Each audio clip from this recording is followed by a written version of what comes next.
Assalamualaikum warahmatullahi wabarakatuh. Salam sejahtera bagi kita semua. Shalom, Om Swastiastu, Namo Buddhaya. Salam kebajikan. Selamat siang dan selamat datang Bapak Ibu hadirin sekalian dalam acara Fintech Talk bersama Dana Indonesia dengan judul Mendobrak Bias, Pentingnya Peningkatan Inklusi dan Literasi Keuangan Digital Perempuan Indonesia. Tentunya senang sekali. Di sini saya Abin Brima Rizky selaku Director of Marketing, Communication and Community Development Aftek Sekretariat bersama ibu-ibu yang cantik yang sudah bergabung di dalam Zoom tentunya akan memandu pada acara Fintech Talk pada siang hari ini. Pertama-tama saya izinkan saya untuk menyapa terlebih dahulu serta mengapresiasi kehadiran para pembicara dan moderator yang kami hormati telah bergabung dalam ruang virtual. Ibu Friderika Widiasari Dewi selaku Kepala Eksekutif Pengawas Perilaku PUJK, Edukasi dan Pelindungan Konsumen Otoritas Jasa Keuangan, Ibu Sati Raswanto selaku Wakil Sekretaris Jenderal 4 Aftek, Ibu Kristianti Puji Rahayu selaku Kepala Departemen Literasi, Inklusi Keuangan dan Hubungan Masyarakat Otoritas Jasa Keuangan, Ibu Septriana Tangkari selaku Direktur Informasi dan Komunikasi Perekonomian dan Maritim, Ditjen IKP Kementerian Komunikasi dan Informatika, Ibu Agustina Samara selaku Chief of People and Corporate Strategy Dana Indonesia, Ibu Fei Wongso selaku CEO and Co-founder Kumpul.id, serta Ibu Vita Anggreni yang sudah bergabung di sini selaku Deputy Director of Policy Southeast Asia Women's World Banking. Sekali lagi selamat datang ibu-ibu hebat yang sudah bergabung di ruang virtual. Sekali lagi terima kasih sudah menyempatkan hadir di acara Fintech Talk Aftek bersama Dana pada siang hari ini. Dan izinkan saya menyapa untuk seluruh Bapak, Ibu, serta rekan-rekan yang telah bergabung sebagai peserta yang telah hadir pada siang hari ini. Tentunya Anda seluruh penggitek yang selalu menanti-nanti kegiatan Fintech Talk bersama Asosiasi Fintech Indonesia. Sekali lagi terima kasih atas partisipasi dan antusiasme yang luar biasa. Baik, Bapak, Ibu hadirin sekalian, sebelum memulai acara, izinkan saya menyampaikan General Rules pada acara hari ini, yaitu pastikan koneksi Anda dalam keadaan baik dan lancar selama acara berlangsung. Kemudian setelah melakukan registrasi dan login, Bapak Ibu sebagai peserta akan masuk ke dalam Zoom dengan mode webinar. Kemudian dalam mengajukan pertanyaan, kami berharap Bapak dan Ibu para hadirin dapat menggunakan tata bahasa yang sopan, baik, jelas, serta tidak mengandung unsur sara. Dan selanjutnya mengawali acara hari ini saya akan terlebih dahulu menyampaikan susunan acara pada siang hari ini. Yang pertama akan ada penyampaian welcoming speech oleh Ibu Sati Raswanto selaku Wakil Sekretaris Jenderal 4 Asosiasi Fintech Indonesia. Kemudian dilanjutkan keynote remarks oleh Ibu Friderika Widiasari Dewi. Ya, dan disambung selanjutnya akan masuk kepada sesi berikutnya adalah sesi diskusi panel yang akan dipimpin oleh Ibu Vita Sari Anggreni selaku moderator dengan komposisi panelis yaitu Ibu Kristianti Puji Rahayu, Ibu Septriana Tangkari, Ibu Agustina Samara, dan Ibu Fei Wongso. Baik, Bapak dan Ibu, rekan-rekan hadirin yang telah bergabung, Fintech Talk merupakan event reguler dari Asosiasi Fintech Indonesia atau Aftek yang diselenggarakan sebagai wadah untuk meningkatkan edukasi serta literasi serta saling berbagi informasi terkait ragam dan layanan serta inovasi dari keuangan digital serta isu-isu yang relevan untuk keberlangsungan industri fintech. Tentunya untuk menciptakan fintech aman dan nyaman bagi masyarakat. Dan Fintech Talk siang hari ini, Aftek tidak sendirian, kami berkolaborasi dengan Dana Indonesia untuk membahas isu penting yang tadi saya sudah sebutkan, yaitu adalah pentingnya peningkatan inklusi dan literasi keuangan digital perempuan Indonesia. Baik, tanpa berlama-lama, Bapak dan Ibu hadirin langsung saja untuk memulai acara pada siang hari ini.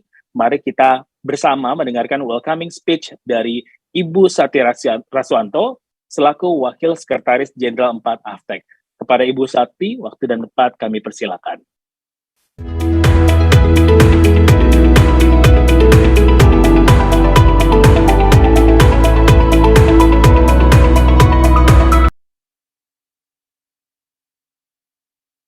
Assalamualaikum warahmatullahi wabarakatuh. Salam sejahtera bagi kita semua. Om Swastiastu, Namo Buddhaya, salam kebajikan. Yang saya hormati Ibu Friderika Widiasari Dewi, Kepala Eksekutif Pengawas Perilaku Pelaku Usaha Jasa Keuangan, Edukasi dan Perlindungan Konsumen dari Otoritas Jasa Keuangan, Ibu Kristianti Puji Rahayu, Kepala Departemen Literasi, Inklusi Keuangan dan Hubungan Masyarakat dari Otoritas Jasa Keuangan, Ibu Satriana Tangkari, Direktur Informasi dan Komunikasi Perekonomian dan Maritim, Ditjen IKP, Kementerian Komunikasi dan Informatika, Ibu Agustina Samara, Chief of People and Corporate Strategy Dana Indonesia, Ibu Fei Wongso, CEO dan Co-founder dari Kumpul AI, Ibu Vitasari Anggrani, Deputy Director of Policy Southeast Asia dari Women's World Banking, beserta seluruh peserta webinar yang mewakili regulator, industri, pengamat, dan publik. Mewakili segenap Dewan Pengurus Harian Asosiasi Fintech Indonesia atau AFTEC, dalam kesempatan ini saya ingin mengucapkan terima kasih dan penghargaannya sebesar-besarnya atas kesediaan ibu-ibu panelis serta moderator yang telah meluangkan waktu untuk hadir pada acara kali ini. Kami juga ingin menyapa dan menyampaikan terima kasih kepada Bapak dan Ibu anggota AFTEC, para perwakilan instansi pemerintah, pelaku industri, pengamat serta publik yang hadir pada acara sesi diskusi hari ini. Sebagai perkenalan, Asosiasi Fintech Indonesia merupakan asosiasi fintech pertama yang berdiri tahun 2015 dan mewakili model bisnis fintech di Indonesia. Sebagai asosiasi yang mewakili lebih dari 370 penyelenggara fintech dari lebih dari 25 bisnis model fintech, AFTEC berkomitmen untuk bekerja sama dengan seluruh pemangku kepentingan dalam meningkatkan daya saing sektor jasa keuangan dan ekonomi digital guna mendorong inklusi dan literasi keuangan. Bapak, Ibu, dan para hadirin sekalian, di tengah akselerasi digitalisasi ekonomi dan pemulihan pasca pandemi, kaum perempuan di Indonesia dihadapkan pada tantangan sekaligus peluang dalam meningkatkan kompetensi mereka. Bertambahnya peran perempuan, baik sebagai ibu rumah tangga, pengajar bagi anaknya, maupun penopang perekonomian keluarga, menjadi tantangan tersendiri.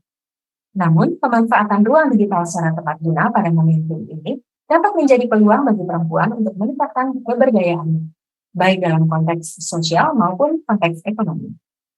Akses terhadap internet menjadi gerbang utama bagi keuangan yang inklusif. Menurut laporan Kementerian Komunikasi dan Informatika di tahun 2021, kapabilitas penggunaan internet antara laki-laki dan perempuan masih memiliki kesenjangan sebesar 5%, dan kepemilikan ponsel memiliki kesenjangan sebesar 1%. Hambatan perempuan dalam mengakses internet tidak luput dari minimnya infrastruktur yang memadai, literasi digital, kebijakan yang belum responsif gender, kekerasan berbasis gender, hingga ketimpangan pendapatan.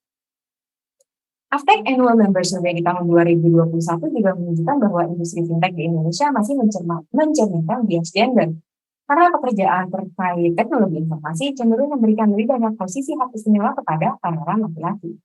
Hal ini antara lain terlihat dari misalnya 53% dari pemain fintech mengaku memiliki proporsi karyawan wanita sebanyak 26-50% dari total. 42% dari pemain fintech mengaku memiliki proporsi manajer senior wanita di rentang 10-25% dari total manajer senior. Selain itu, 70% dari pemain fintech mengaku memiliki proporsi direksi wanita di bawah 10% dari total direksi.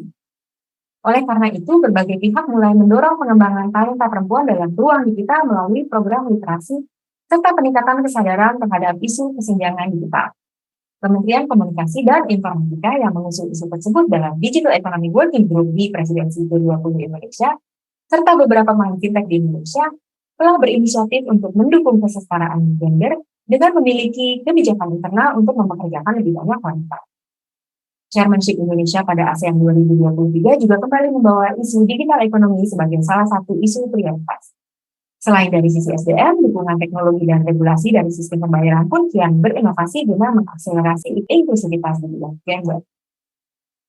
Para Bapak, Ibu, dan hadirin sekalian, sebagai bagian dari rangkaian kegiatan meningkatkan literasi keuangan, sesi Fintech Talk hari ini akan membahas peningkatan inklusi dan literasi keuangan digital perempuan Indonesia, khususnya inovasi-inovasi apa saja yang mendukung peningkatan inklusi dan literasi keuangan digital perempuan tersebut, serta kolaborasi seperti apa saja yang dapat dilakukan antara para pemangku kepentingan dalam upaya meningkatkan inklusi dan literasi keuangan digital perempuan Indonesia. Kami berharap Pembahasan dalam sesi hari ini dapat juga memberikan wadah edukasi dan sosialisasi kepada masyarakat untuk meningkatkan kesadaran atas pentingnya peningkatan inklusi dan literasi keuangan digital perempuan Indonesia. Akhir kata, mewakili Artek, saya mengucapkan terima kasih kepada Dara Indonesia serta kepada seluruh narasumber dan peserta yang telah hadir hari ini. Semoga kita dapat memetik manfaat dari kegiatan siang ini dan selamat berdiskusi. Wassalamualaikum warahmatullahi wabarakatuh. Om Shanti Shanti Om, Namo Buddhaya, salam kebajikan. Ya, Waalaikumsalam warahmatullahi wabarakatuh. Terima kasih sekali lagi Ibu Sati atas sepatah dua patah kata yang telah disampaikan untuk membuka kegiatan pada siang hari ini. Baik, selanjutnya Bapak, Ibu, dan para hadirin, mari kita bersama-sama mendengarkan keynote remarks oleh Ibu Friderika Widyasari Dewi, selaku Kepala Eksekutif Pengawas Perilaku, PUJK Edukasi dan Pelindungan Konsumen, Otoritas Jasa Keuangan. Kepada Ibu Friderika, kami persilakan.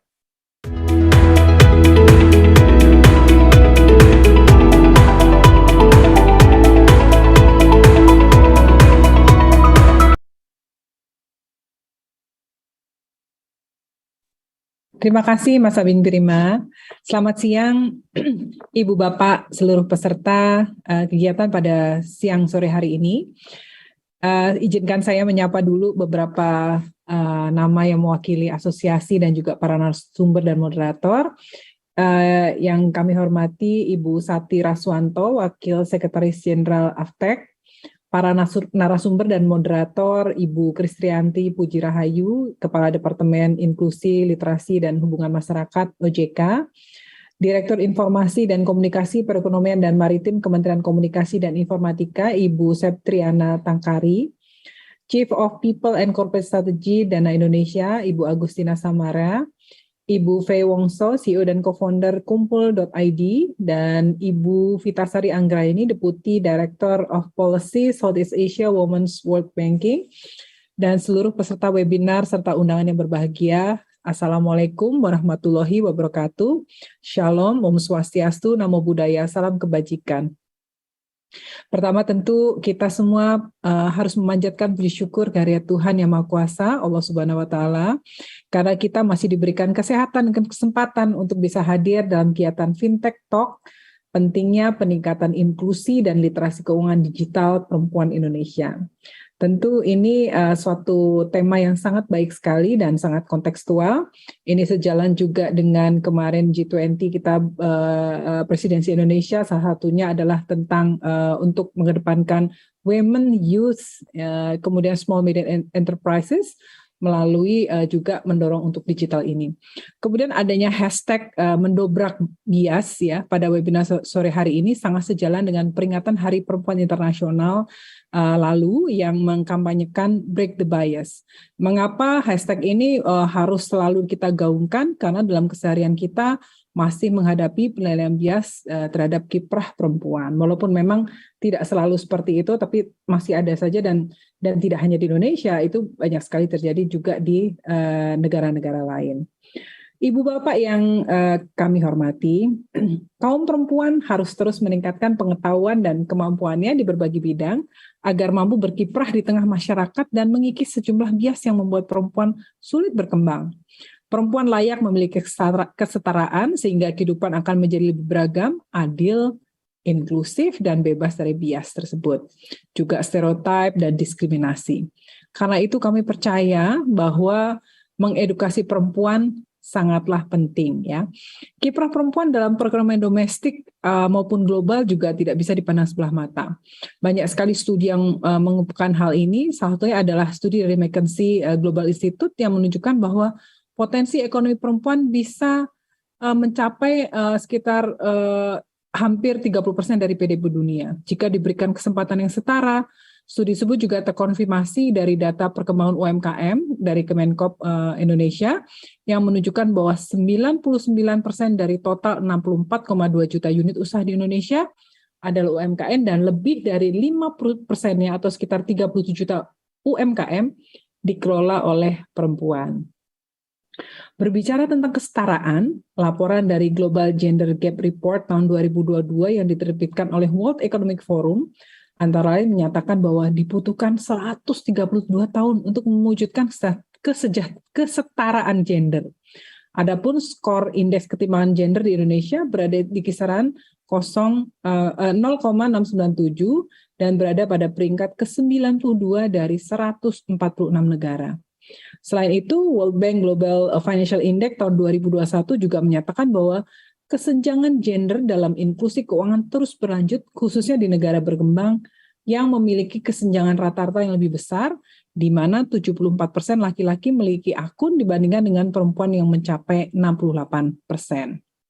Ibu Bapak yang kami hormati, di pertemuan G20 kemarin juga berhasil mengesahkan G20 Bali Leaders Declaration yang antara lain tadi saya sampaikan di depan menaruh perhatian khusus tentang digitalisasi dan pemberdayaan perempuan. Jadi sangat kontekstual dengan diskusi kita pada sore hari ini. Beberapa poin yang disebutkan antara lain, we endorse the G20 Financial Inclusion Framework on harnessing digitalization to increase productivity and to foster a sustainable and inclusive economy for women, youth, and SMSE.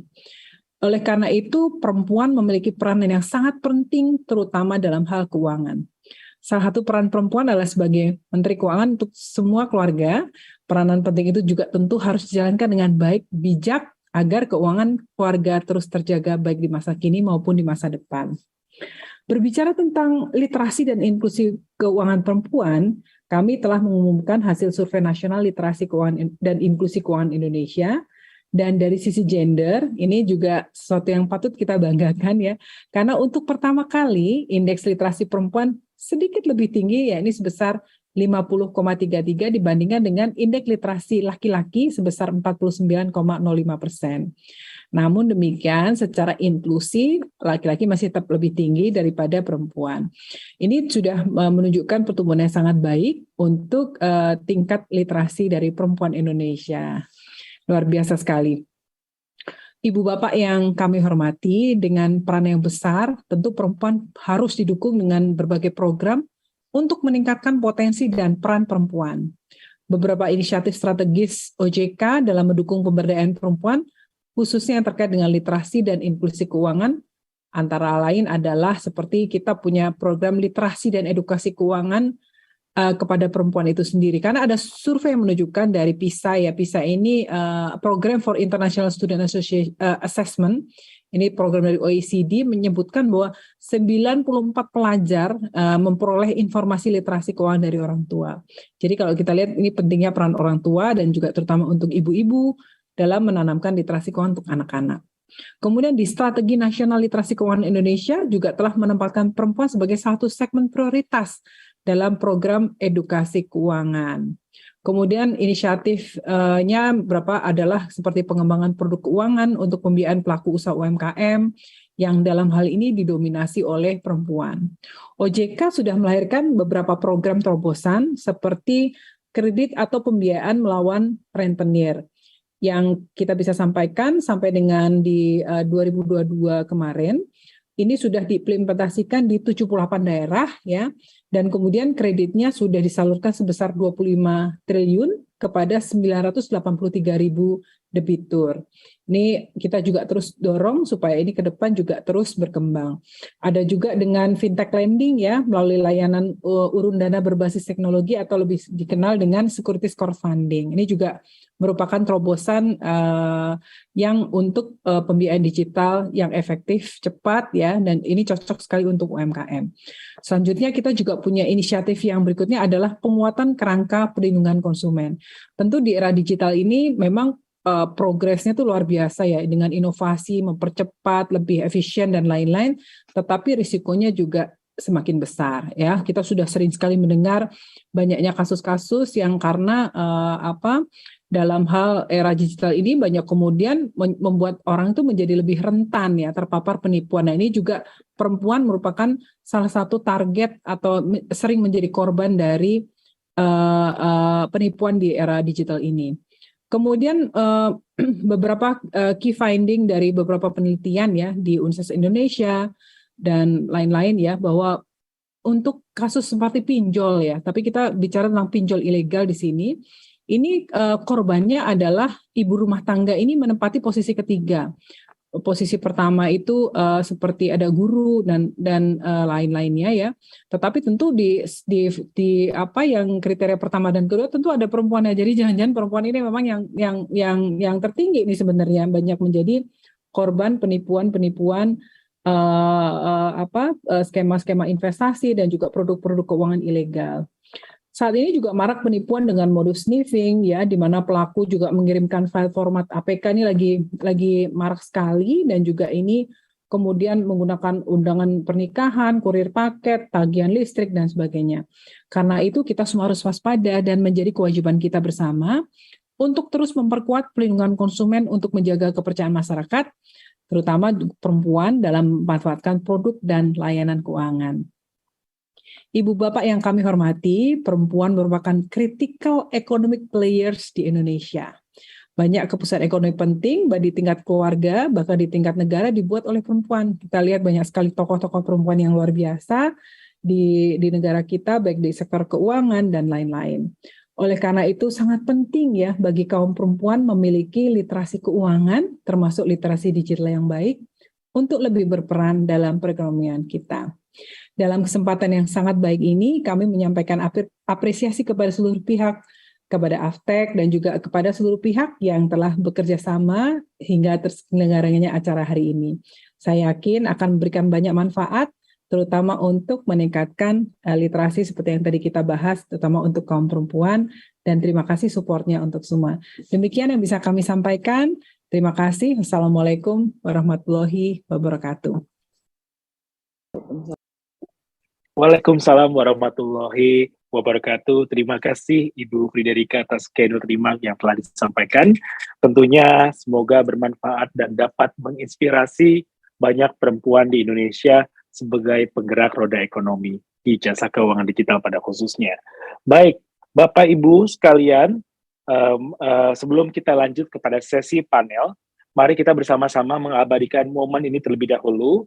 Saya ingin mempersilakan kepada Ibu Friederika, Ibu moderator, dan seluruh panelis sekalian untuk dapat bergabung dan on cam untuk kita berfoto bersama.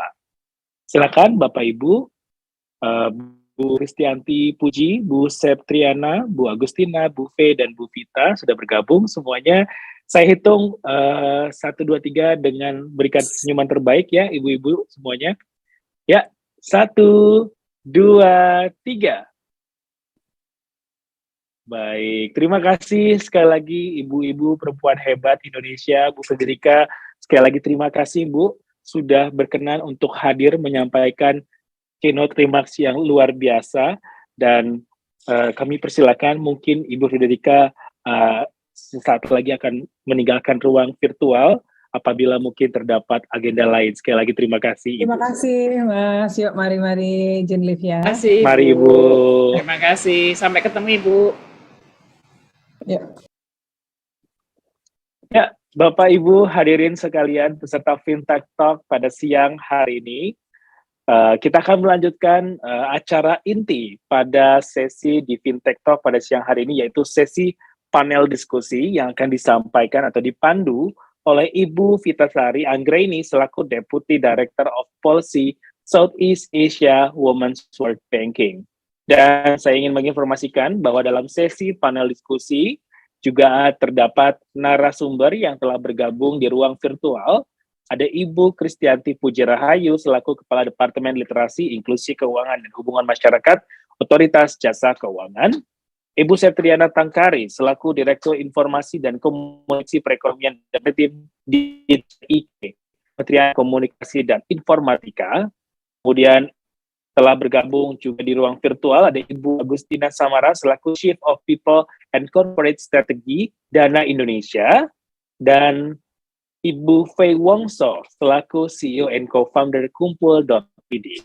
Selamat datang ibu-ibu hebat yang luar biasa, dan langsung saja saya persilakan kepada Ibu Vitasari Anggraini untuk mempersilakan membuka dan memandu jalannya sesi diskusi panel pada siang hari ini. Bapak Ibu silakan menyimak dan semoga bermanfaat.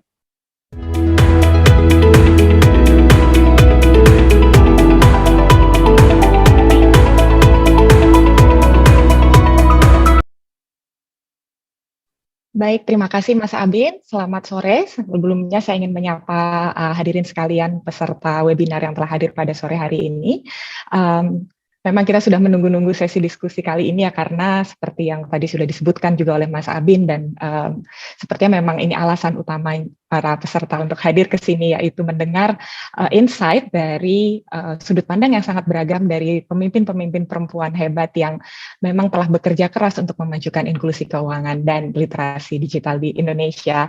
Baik, tadi memang sudah diperkenalkan oleh Mas Abin, terima kasih. Tapi saya sekali menyapa panelis pada sore hari ini. Yang pertama, pada Ibu Kristianti Pujrahayu selaku Kepala Departemen Literasi, Inklusi Keuangan dan Hubungan Masyarakat Otoritas Jasa Keuangan. Selamat sore Ibu Puji.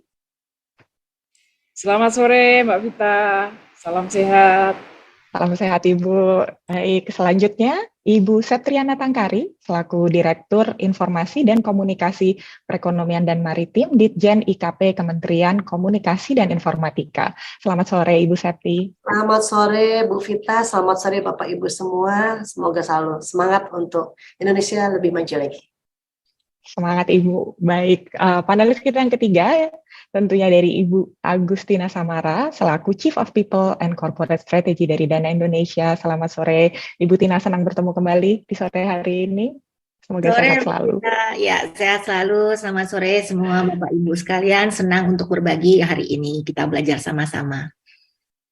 Baik, terima kasih Ibu Tina. Untuk yang terakhir dan tentunya tidak ketinggalan juga Ibu Fei Wongso selaku CEO dan co-founder dari Kumpul ID. Selamat sore Ibu Fei, senang bertemu kembali. Sore Mbak Vita, nice to meet you, dan juga untuk semuanya, nggak sabar bisa ngobrol bareng-bareng. Ya, terima kasih. Baik, sebelum kita mulai, mungkin saya ada sedikit untuk peserta titipan ya. Jadi untuk sesi kali ini memang tidak ada tayangan, jadi diharapkan peserta dapat menyimak secara utuh di kesempatan yang langka ini gitu ya. Baik, nah mungkin saya langsung saja untuk menghemat waktu memulai sesi Fintech Talk sore hari ini yang berjudul Mendobrak Bias, Pentingnya Peningkatan Inklusi dan Literasi Keuangan Digital Perempuan Indonesia. Sebuah topik yang saya yakin sangat dekat di hati untuk saya dan juga untuk panelis kalian pada sore hari ini. Kalau boleh saya ingin memulai pertanyaan pertama saya kepada Ibu Puji dari OJK ya Ibu ya. Mbak. Di tengah. Jadi tadi mungkin kita juga sudah mendengar ya Bu ya di awal bahwa Indonesia itu sedang di tengah pemulihan pasca pandemi dan juga momentum transformasi digital. Nah, mungkin bisa di-share Bu Puji bagaimana mengenai kebijakan OJK dalam meningkatkan literasi keuangan digital dan utamanya perlindungan konsumen juga untuk perempuan termasuk segmen UMKM. Silakan Ibu Puji. Oke, makasih Mbak Vita. Assalamualaikum warahmatullahi wabarakatuh. Shalom, Om Swastiastu, Namo Buddhaya, salam kebajikan. Betapa indahnya Indonesia. Pertama-tama saya ingin menyapa ibu saya, Ibu Frederika Widyasari Dewi, Kepala Eksekutif Pengawas Perilaku Pelaku Usaha Jasa Keuangan, Edukasi dan Perlindungan Konsumen, dan juga Ibu Septriana Tangkari. Terima kasih Ibu selalu berkolaborasi dengan OJK. Kemudian ada Ibu Agustina Samara dan juga Bu Fei Wongso. It's nice to meet you untuk diskusi beberapa hal yang memang menjadi concern kita bersama. Mbak Vita, kalau kita berbicara mengenai topik sore ini seperti kita bagaimana sih kita menikmati bunga mawar yang indah itu, tapi kita juga tidak tertusuk dulu, kan seperti itu. Selalu ada keindahan, tapi di balik keindahan itu juga ada risiko yang harus kita mitigasi. Nah, saya ingin bercerita mengenai bagaimana bunga mawar itu dulu. Tadi Ibu Kiki sudah menyampaikan betapa potensi ekonomi digital di Indonesia, bahkan diprediksi menjadi terbesar di Asia Tenggara di 2025, dan juga potensi pemakai internet itu juga sudah sangat besar, 95%, aksesnya sudah ada di seluruh Indonesia, dan bahkan untuk wanita khusus untuk fintech itu juga khususnya P2P, mereka juga sudah menjadi pemakai sekitar 66-82%. Artinya di sini wanita sudah menggunakan produk ini sebagai salah satu pilihan mereka. Nah, tentunya di balik potensi dan juga peluang ini ada hal yang harus kita mitigasi. Karena inklusi, kemudian literasi dan perlindungan konsumen ini suatu trilogi yang tidak bisa kita pisahkan. Apalagi kalau tadi Ibu Gigi juga sudah menyampaikan wanita memiliki peranan yang sangat krusial. Tadi mungkin saya hanya menambahkan bahwa ada 61% guru di Indonesia itu wanita. Di samping tadi 90% sumber madrasah pertama dari anak-anak itu dari ibu dan sebagainya. Sehingga pendekatan kita juga harus menempatkan wanita ini sebagai sentral dalam kita mengakselerasi digital financial literacy.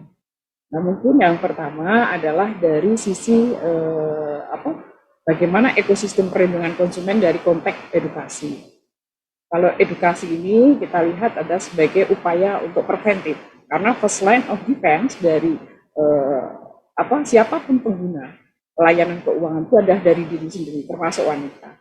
Nah, dari OJK apa yang sudah dilakukan? Sebenarnya kalau kita lihat dari proses sebelum sebuah POJK dilahirkan pun itu sudah ada aspek perlindungan konsumen. Contohnya kalau di P2P ya, di POJK 10 tahun 2002 kita sudah menetapkan modal yang minimalnya. Kemudian juga ada peraturan yang menjadi pihak utama pun juga harus mendapatkan izin ataupun disetujui oleh OJK. Di situ ada quality control. Kemudian harapannya mereka juga sudah running dalam tata kelola yang baik. Ada aturan bagaimana juga platformnya, mitigasi risikonya, kemudian ketahanan terhadap cybernya. Ini artinya dari sejak mula dilahirkan sudah dipastikan bayi itu lahir dengan baik. Nah, ketika mereka memasarkan produknya pun ada ketentuan keterbukaan informasi. Kemudian mereka juga konsumen dipastikan hak dan tahu hak dan manfaatnya.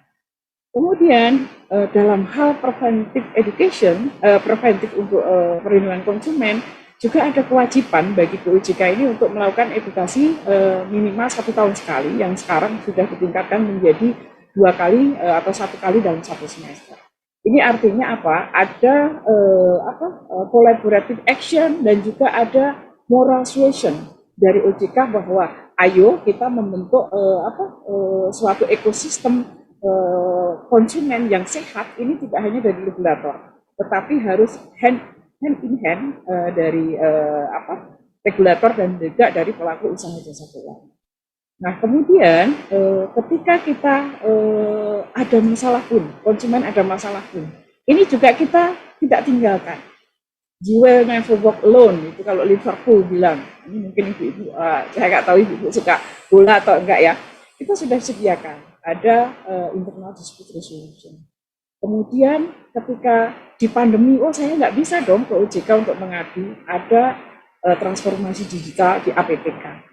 Kalau ada dispute yang lebih ke sengketa, saya kemana? Ada LAPS. Artinya semua ekosistem perlindungan konsumen ini sudah disediakan OJK. Tinggal bagaimana first line of defense dari pengguna itu, calon konsumen itu. Yang sempurna sekali yang mana? Yang mana? Harus tahu bagaimana mereka memprotek. Gue udah lihat yang pertama dari lo. Kenapa lagi nih buat bukan nih? Harus bisa memprotek bagaimana, menggunakan produk layanan keuangan itu dengan baik. Sehingga yang pertama Mbak, apa yang dilakukan OJK? Tadi menjaga bayi lahir itu baik, kemudian juga ada pengawasannya, kita memberikan juga layanan purna juga, kalau seandainya ada keluhan pun juga sudah ada mekanismenya, ada service level of agreement-nya. Dan ketika kita mau melakukan preventif, itu kita melakukan edukasi. Yang pertama baurannya kita adalah bauran offline. Kita tahu bahwa kita memiliki 270 juta penduduk, yang mana kalau kita bandingkan dengan New Zealand itu 50 kali. Makanya talking about Indonesia, about financial literacy di Indonesia itu is not easy thing. Pertama. Kedua, 17.000 pulau. Ada yang seperti Jakarta, ada juga yang saya pernah ke suatu daerah, itu juga susah sekali jalannya.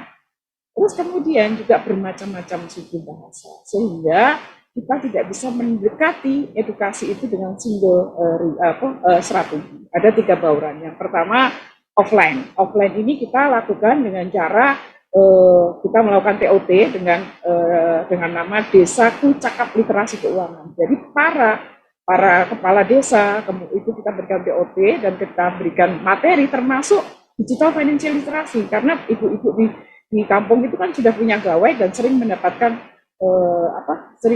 tawaran-tawaran yang mereka dulu aja kalau nggak tahu, tiba-tiba ternyata mereka terjebak dalam pinjol ilegal dan lain sebagainya. Kemudian kita juga ada yang namanya Mobil Simolek. Ini juga ada materi digital financial literasi. Sehingga harapannya dengan collaborative action dari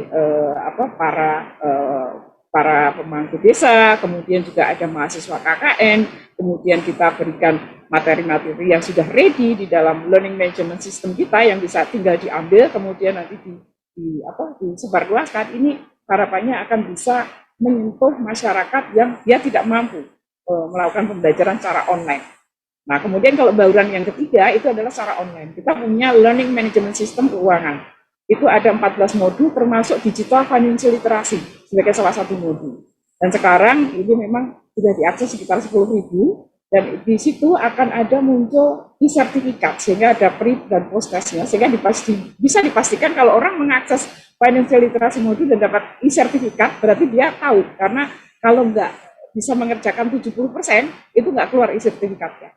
Sehingga ibaratnya itu passive income. Nah, nanti kami membutuhkan aliansi strategis nih dengan semua kementerian dan juga pelaku usaha jasa keuangan untuk bisa memanfaatkan itu dengan lebih baik. Nah, mungkin yang lain adalah seperti medsos, kita bekerja sama dengan Bank Indonesia dan juga dengan World Bank, kita membuat series warga keuangan digital. Nanti kalau Bapak Ibu juga tertarik, ini bisa juga disebarluaskan. Itu semua bisa dilakukan secara gratis. Yang terakhir adalah aliansi strategis. Kita mempunyai yang namanya tim percepatan akses keuangan daerah. Ada sekitar 450 lebih daerah yang sudah mempunyai TPAKB. It is impossible for us kalau semua akselerasi inklusi ataupun juga literasi itu hanya dilakukan dari pusat, sementara daerah sebegitu banyak. Sehingga kita merangkul kepala daerah dan juga lembaga jasa keuangan di daerah, termasuk juga kementerian, untuk bersama-sama sayur rukun berbarengan untuk bisa mengakselerasi tingkat literasi dan inklusi. Nah, tadi pertanyaannya termasuk UMKM. Dari survei UNDP disebutkan bahwa sebenarnya UMKM di Indonesia kalau yang di level paling bawah itu wanita menjadi pemain. Tapi begitu sudah lebih naik, itu dominasi wanita turun.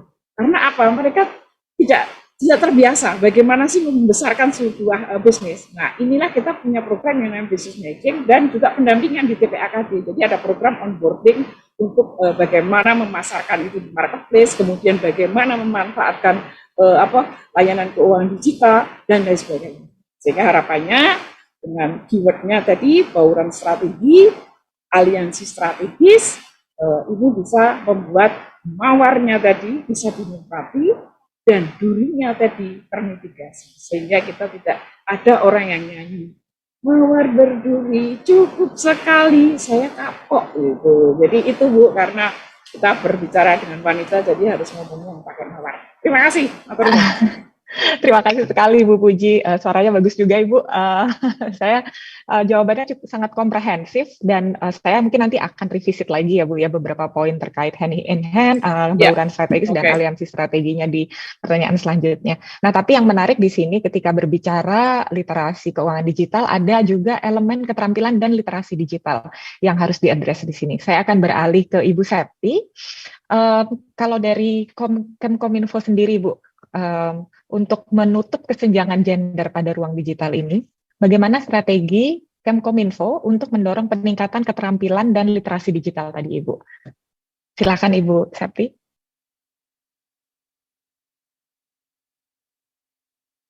Maaf Ibu, suaranya masih belum terdengar. Ibu Septi, suaranya masih belum bisa terdengar. Sudah terdengar Mbak? Sudah. Silakan Ibu. Ya, terima kasih banyak Bu Vita serta teman-teman semua, Bapak Ibu yang hadir di sini, terutama kepada Ibu Kristianti Puji Rahayu, Ibu Faye Wongso dari Kumpul ID, kemudian ada Ibu Agustina Samara dari Dana. Terima kasih banyak untuk kita saling sinergi dan berkolaborasi untuk memberikan suatu kenyamanan atau memberikan ruang untuk masyarakat kita. Jadi bagaimana strategi Kominfo tentang kebijakan, jadi Kementerian Komunikasi dan Informatika di bawah Dirjen IKP bertugas sebagai pengampu fungsi Government Public Relation atau GPR. Hal ini sejalan dengan arahan Presiden Joko Widodo di sektor komunikasi pemerintah.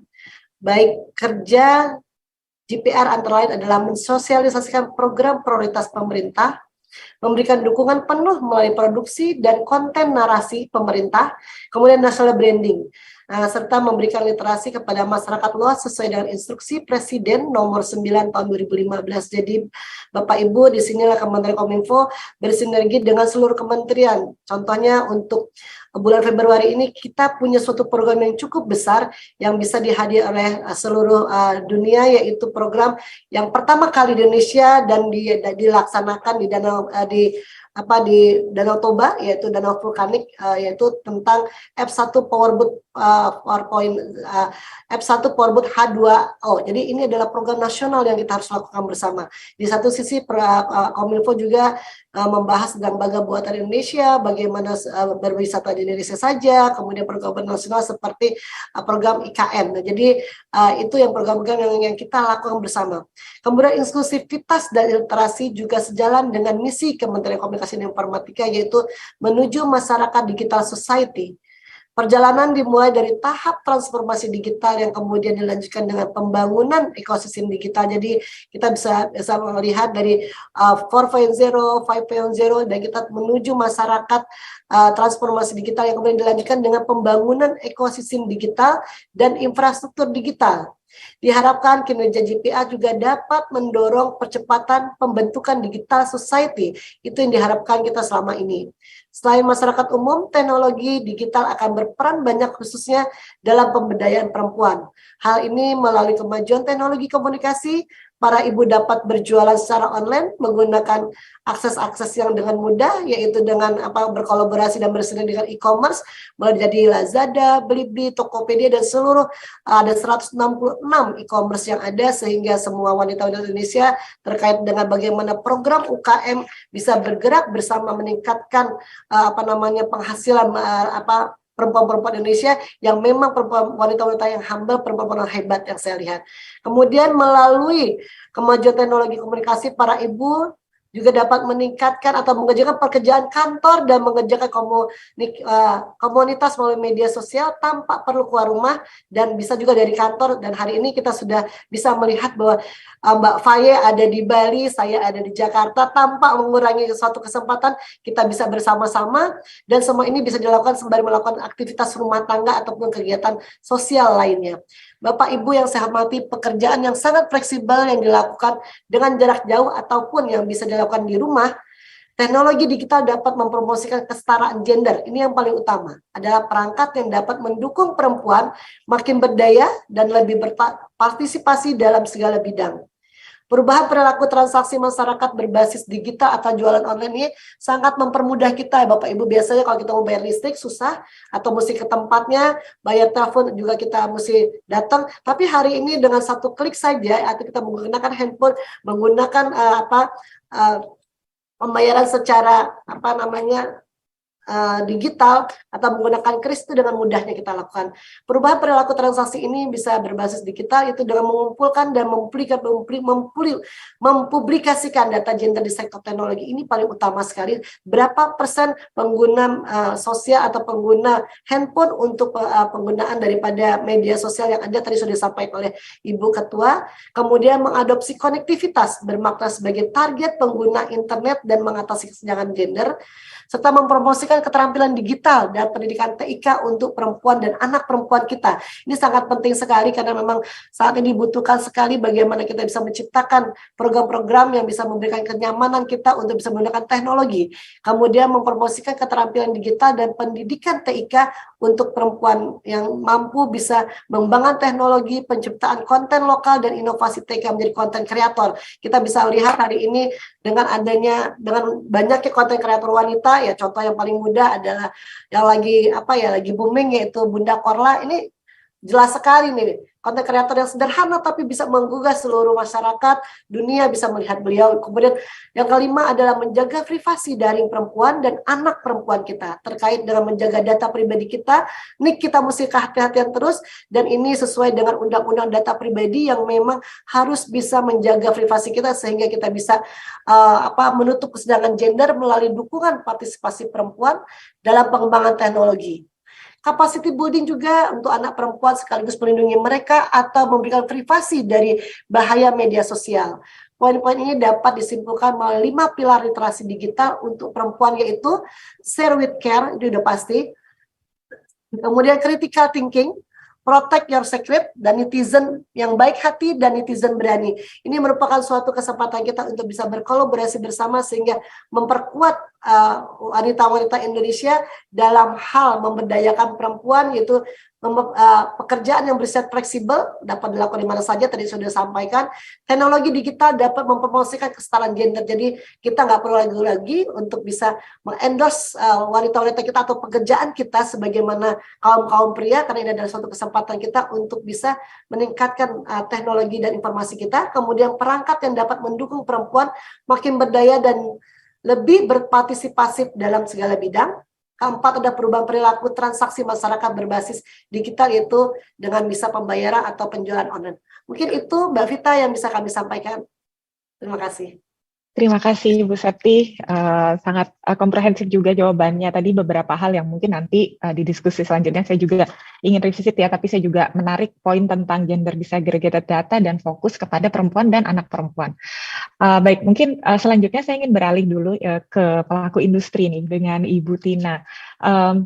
Jadi tadi kita sudah mendengar dari Ibu Puji dan Ibu Septi ya, Bu Tina. Sekarang kalau dari Dana sendiri, di tengah tren positif masyarakat terhadap layanan dompet digital, termasuk Dana, bagaimana kebijakan Dana untuk meningkatkan adopsi layanan keuangan digital yang setara dalam aspek gendernya? Silakan Ibu Tina. Baik, terima kasih Mbak Vita. Mohon izin Bu Septi dan Ibu Kristianti dan Bu Fei juga untuk berbagi ya. Buat selamat siang juga buat semua wanita yang ada di sini. Kayaknya ini kita sebagai wanita menyandang banyak title, dari ibu rumah tangga suruh masak, dan sekarang harus pintar digital gitu ya.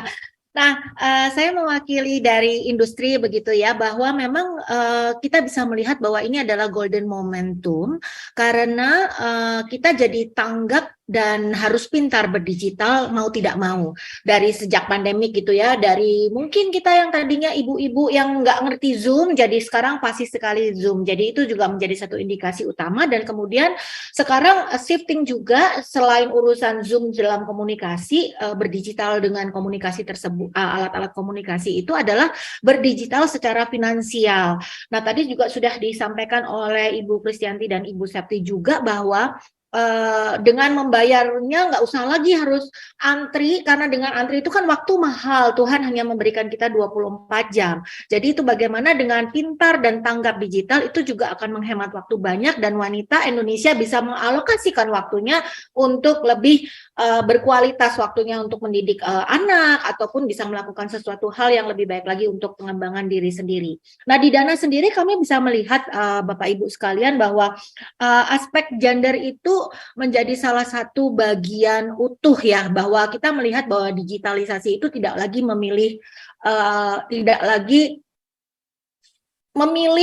harus pria dan wanita gitu ya, tetapi bahwa itu sudah menjadi daily lifestyle, bahwa kita harus cashless, suka tidak suka kita harus sekarang bayar parkir harus cashless dan semuanya. Nah, untuk Dana sendiri kami juga melihat bahwa untuk mensupport hari ini kita melakukan edukasi terhadap financial literacy maupun financial inclusion-nya. Nah, sebelum ke financial inklusi, tentu saja kita bicara financial literacy ya, bagaimana kita mengedukasi agar para wanita-wanita ini juga bisa tanggap dan pintar secara digital gitu ya. Jangan sampai kita terjebak membagi PIN, atau yang terjebak tadi pinjol gitu ya. Tadi sudah diinformasikan di sesi speaker sebelumnya gitu. Jadi kami melakukan financial literacy, dan menarik sekali Mbak Vita dan ibu-ibu sekalian di sini bahwa kalau dari data kami di Kata Data ya, based on that one, itu bahwa indeks literasi digital untuk wanita itu 48%. Jadi masih besar di pria gitu ya, dan karena itu mungkin akses internetnya juga masih slightly di bawah gitu untuk yang wanitanya sendiri. Sementara dari indeks literasi digital itu ada empat hal yang harus kita perhatikan, yaitu digital skills-nya, bagaimana cara pakai smartphone-nya, kemudian bagaimana etika untuk berdigital itu sendiri gitu ya, jangan cuma like-like, jangan cuma komen-komen, komplain di sosial media yang tidak teredukasi gitu. Digital safety-nya bagaimana harus paham cybercrime, tidak tertipu oleh pinjol, tidak membagi PIN dan sebagainya, dan kemudian digital culture. Nah, digital culture ini the beauty of the woman, karena ketika dia paham digital itu adalah teknologi bukan untuk memperbudak kita, tetapi adalah untuk mempermudah efektif daripada hidup kita, maka dia akan mendidik anaknya juga akan lebih baik, dan generasi-generasi kita ke depannya juga akan lebih baik dari segi digital. Nah, ini yang harus menjadi tantangan buat kita semua, bagaimana mendobrak bias itu, bahwa perempuan juga selain tidak kehilangan kelembutan dia sebagai wanita karena kita diciptakan oleh kodratnya seperti itu, dan melahirkan anak dan mendidik family, keluarga juga, tetapi juga kita pintar berdigital dan tidak terjebak oleh teknologi dan jadinya diperbudak begitu ya. Nah, di Dana sendiri kami memiliki beberapa program, yaitu pertama dari literasi ya, kita mencoba dengan masterclass, dengan onboarding, dan juga memberitahu terkait hal tersebut dari program kita, Bunda Berdigital. Kemudian banyak sekali juga proyek-proyek kita berkeliling ke UMKM, dan sebentar lagi kami akan punya proyek yang untuk women empowerment juga. Dan Mbak Vita juga tahu kita juga udah kerjasama dengan WWB juga ya, dan salah satunya adalah ART itu menjadi satu bagian utuh juga di dalam mendobrak perekonomian kita juga ya. Mereka adalah pahlawan visa, jadi kita juga lagi bekerja sama dengan Jala PRT untuk bisa mengedukasi mereka juga bagaimana menggunakan digital itu sendiri. Contoh salah satu yang paling real story gitu ya, ketika kita ke Kampung Perca di Bogor gitu, kita bikin Bunda Berdigital. Di situ sangat lucu sekali ketika kita kumpulkan para ibu-ibu UMKM yang home industry, kemudian kita ajarkan bagaimana melakukan pembagian berekonomi, bahwa uang yang dihasilkan disisihkan, mana yang uang dapur, mana uang saku gitu untuk anak ataupun uang jajan. Ketika ditanya uang jajan itu masuk kebutuhan primer atau sekunder. Nah, coba ibu-ibu pastikan jawaban mereka apa kira-kira. Jawaban mereka adalah primer. Itu kompak sekali gitu, bahwa uang jajan adalah primer. Nah, di situ kan menarik sekali ya, bahwa mindset is important here untuk bicara hal tersebut. Jadi kita masih terus banyak PR, dan sebagai industri kami bisa melihat bahwa ke depannya itu cashless itu menjadi salah satu behavior daripada consumer saat ini. E-commerce, bisnis apapun itu sampai ke homemade itu pasti akan membutuhkan pembayaran, dan pembayaran itu sudah bukan lagi zamannya dengan cash. Nah, inilah yang menjadi tantangan ke seluruh Indonesia juga, karena kita sudah tidak perlu lagi dibatasi oleh ruang dan waktu, tetapi dengan digital itu kita bisa bekerja dan berproduksi dan berproduktif selama 24 jam. Itu dari saya. Dan yang menarik Mbak Vita adalah ketika kita juga bisa melihat ya, bahwa tadi juga diterangkan oleh Ibu Septi juga, bahwa UMKM itu didominasi oleh perempuan yang di bawah, tapi kemudian ketika naik ke atas, udah bisnisnya mulai scalability-nya meningkat, itu wanita kaget gitu ya. Nah, ini yang menjadi satu tantangan, bagaimana kita menyiapkan ekosistemnya itu menyeluruh. Jadi kolaborasi adalah hal yang penting. Mereka paymentnya paham, tetapi juga dia harus bisa paham juga dari segi ekosistem untuk pendidikan anaknya, parentingnya, dan juga dari konteks bahwa isu-isu sosial seperti stigma-stigma wanita gitu ya, bahwa wanita kalau dapat penghasilan lebih tinggi dari pria itu pamali atau bagaimana dan sebagainya, lalu prianya sendiri merasa tersinggung dan sebagainya. Nah, ini yang harus kita jadi PR kita sama-sama. Itu dari saya, kembali kepada Mbak Vita. Terima kasih banyak Bu Tina. Kalau saya penjelasannya tadi mungkin yang juga menarik adalah saya ingin meng-highlight bagian bahwa untuk mengembangkan perempuan tidak hanya dengan program tapi juga memahami perspektif dan kebutuhan yang khusus gitu ya tadi secara utuh untuk pembangunan ekonomi. Menarik sekali dan tadi juga disebutkan tentang ekosistem dan juga tadi Ibu Puji menyebutkan istilahnya hand in hand ya dan Bu Septi juga membahas tentang ekosistem. Jadi untuk pertanyaan selanjutnya ini mungkin pas sekali untuk Mbak Faye, Ibu Faye ya, Ibu Faye. Jadi ya Kumpul ID tentunya telah membangun ekosistem kewirausahaan digital di Indonesia. Namun yang ingin saya tanyakan lebih lanjut adalah bagaimana perkembangan terkini terkait kebijakan Kumpul .id untuk membangun ekosistem kewirausahaan digital yang berbasis kesetaraan gender. Silakan Ibu Faye. Dari awal sebenarnya kami terima kasih Mbak Vita dan tadi aku belajar banget jadi dari tadi nyatet sebenarnya nih ya ngedengerin Bu Puji, Mbak Tina gitu ya, Bu Septi sebenarnya teman-teman lama terus tapi kayak selalu ada hal baru yang bisa dicatat. Kumpul selalu fokusnya bagaimana bisa scale up atau menjangkau seluruh Indonesia. Kadang-kadang saya ini anak Jakarta, lahir dan besar di Jakarta. Tetapi pernah tinggal di Maluku, pernah tinggal di Aceh lama, lalu sekarang di Bali ini sangat dekat dengan teman-teman yang di Flores gitu ya, dan di Sumba. Jadi melihat betapa sebenarnya ada gap di Indonesia ini. Jadi ketika kita membuat suatu program atau ekosistem kewirausahaan, selalu inclusivity itu menjadi sesuatu yang sangat penting karena pembukaan akses.